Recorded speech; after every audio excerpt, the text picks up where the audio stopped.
Target Tirumala అన్నట్లుగా YCP నేతలు పనిచేస్తున్నారని టీటీడీ బోర్డు సభ్యుడు భానుప్రకాష్ రెడ్డి ఆగ్రహం వ్యక్తం చేశారు. గోశాల నుంచి గోవిందుడి వరకు అసత్యాల ప్రచారాలతో ఉద్దేశపూర్వకంగానే టీటీడీ పవిత్రతను దెబ్బతీసేలా భూమన వ్యవహరిస్తున్నారని ధ్వజమెత్తారు. వైసీపీ నాయకులే తిరుమలలో మద్యం బాటిళ్లు పెట్టి కొత్త నాటకాలకు తెరలేపారని మండిపడ్డారు. ఈ కుట్ర వెనుకున్న అదృశ్య శక్తులను పట్టుకుని క్రిమినల్ చర్యలు తీసుకోవాలని భానుప్రకాష్ డిమాండ్ చేశారు.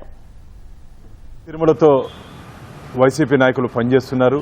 ఉద్దేశపూర్వకంగా తిరుమల తిరుపతి దేవస్థానాల పవిత్రతని దెబ్బతీసే విధంగా, దిగజార్చే విధంగా వారి వ్యవహార శైలి ఉంది.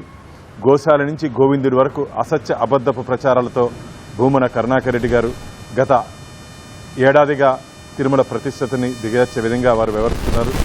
అంతేకాకుండా నిన్నగాక మొన్న తిరుమల పుణ్యక్షేత్రంలో తిరుమల మీద మద్యం బాటల్ని వారిలే వైసీపీ నాయకులే కొందరు అక్కడ పెట్టి తిరుమల పవిత్రత దిగజారుతుందని చెప్పి వారి సాక్షి ఛానల్లో భక్తుల మనోభావాలు దెబ్బతీసే విధంగా వారు ప్రసారం చేయడం జరిగింది. వీరి మీద క్రిమినల్ చర్యలు తీసుకోవాలని చెప్పి మేము డిమాండ్ చేస్తున్నాం.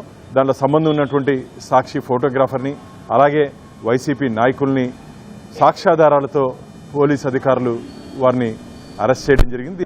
దీని వెనకాల ఇంకా అదృష్ట శక్తులు కొన్ని ఉన్నాయి. ఎవరు చేశారో, ఏ స్థాయి వ్యక్తున్నా సరే తాడేపల్లి ప్యాలెస్ నుంచి ఆదేశాలు వచ్చినాయా, లేకపోతే తిరుపతిలో ఉన్నటువంటి కరుణాకర్ రెడ్డి గారి దగ్గర నుంచి ఆదేశాలు వచ్చినాయా, తొందరలోనే శ్రీవారి భక్తులకి పూర్తి ఆధారాలతో పాటు మేము శ్రీవారి భక్తుల ముందు పెట్టబోతున్నాం.